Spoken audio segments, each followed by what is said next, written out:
Larry Hausner here, the author of Save Baseball, a prescription for the major leagues.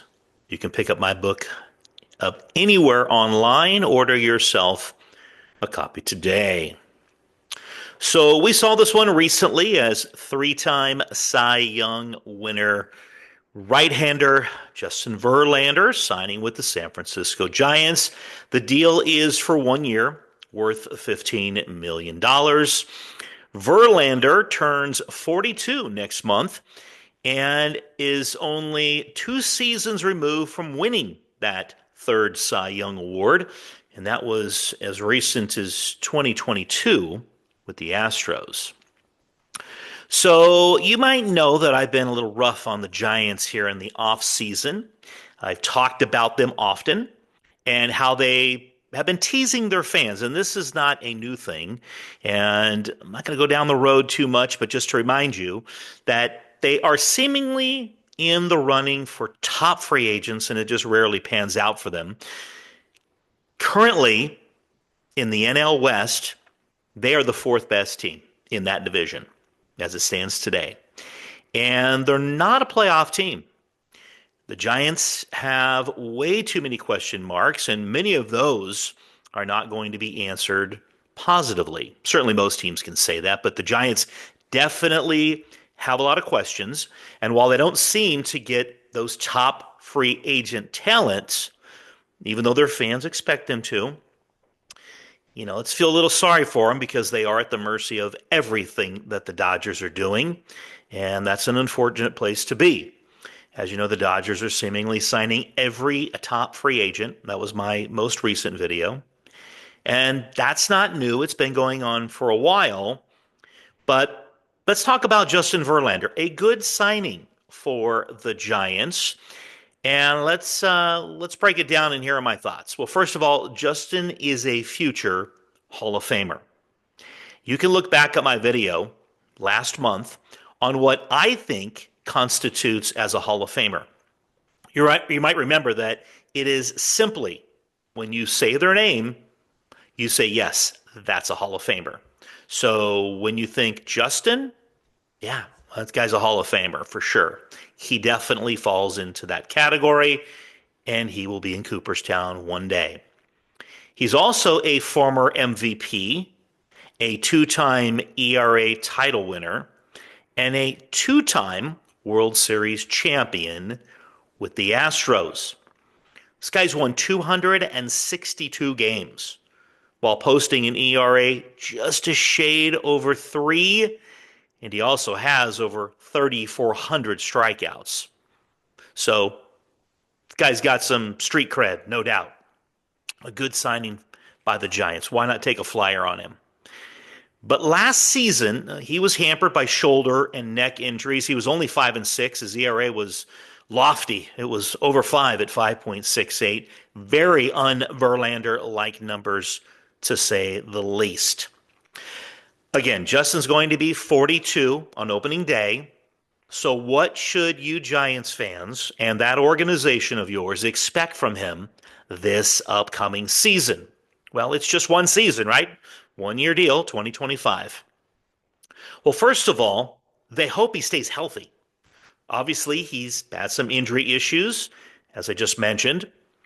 Last season, interestingly, when he came back in September, I had the opportunity to see him pitch in person against the Angels in Anaheim. Not only did I get a chance to see him pitch, but basically I had a front row seat. My cousin has seats right behind the Angel dugout.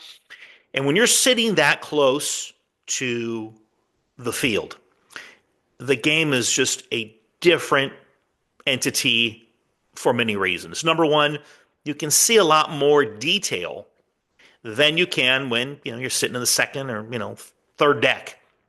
So here's a couple of things I did notice about Justin that evening in September that quite truthfully concerned me a little bit. So first of all, Justin had not pitched in quite a while, and he looked physically out of shape.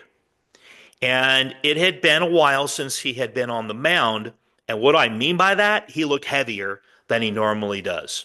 And Justin's a big guy. He's 6'5", 235. And he's not small, he's not thin, but he definitely looked like he was a few pounds overweight. This just wasn't something I was thinking about. Everybody down in my section concurred when I shared that with them. They said, absolutely, he looks like, he's put on a few pounds when he was rehabbing.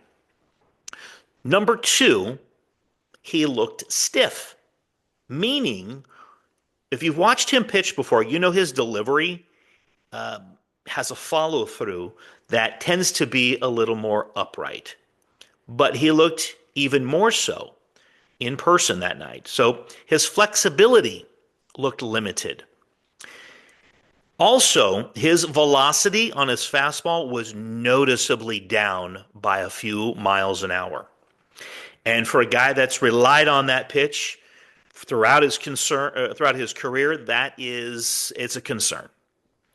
So I'm sure before the Giants decided to offer him a contract, the Giants analytics nerds, did their due diligence and homework and looking over Justin's performances at the end of the year. Regardless, I do feel confident that he's going to have a bounce back year. And even if his velocity was down, and it was, maybe the Giants, maybe they've got the confidence that they can, help him regain that. So in addition to staying healthy, the Giants need to be focused on ensuring that Justin comes to camp in shape. And if he's not arriving in shape, they need to get him in shape quickly, because being out of shape leads to physical ailments and a breakdown mechanically. Here's something else just came to mind that I noticed that night. The Angels in September, they're way out of the pennant race. They're nowhere in it, obviously. Their lineup was basically a bunch of AAA players, kids. And they hit him hard. They didn't get a bunch of hits off of him, but they hit him around the yard more than I would expect. And it came early in their first at-bats, in fact. And Verlander ended up benefiting that night from some good defense and a lack of some timely hitting from those Halo kids. And he got the W. But it was concerning that he was getting knocked around the ballpark, certainly by, from his standards as a Hall of Famer, by a bunch of kids. That typically does not happen the first time through a lineup. That normally happens when it does, if it does, maybe after the second or third time that those batters have seen that pitcher and start to maybe pick up some tendencies. But some of those young Angel batters that night were facing him for the very first time in their careers, and they did well. Just a couple of things to think about, Giants fans, and let's see if any of those things play out as the season rolls on. Hopefully not. Regardless, Giants fans, I think it's a good signing. I believe there's hope in Justin because he said that he's out to prove that he can still do it. And one thing we know about him, he is mentally tough. So I'm going to cross my fingers that he's going to be able to bounce back. I'm sure the Giants didn't sign him just to be a mentor, to the rest of the pitching staff. That's going to be a natural thing probably. But they want him and need him to win. And let's be hopeful that Justin will come to camp ready to go, healthy, in shape, and I think he can have a season in which he contributes. The guy can eat up some innings, and I think if he wins double-digit victories, that would be great, and it would be a win for the Giants. So stay tuned. Something to keep an eye on in 2025. As always, please like, comment, subscribe, and share. Until next time, everybody, for the love of the game, I'm Larry Hausner.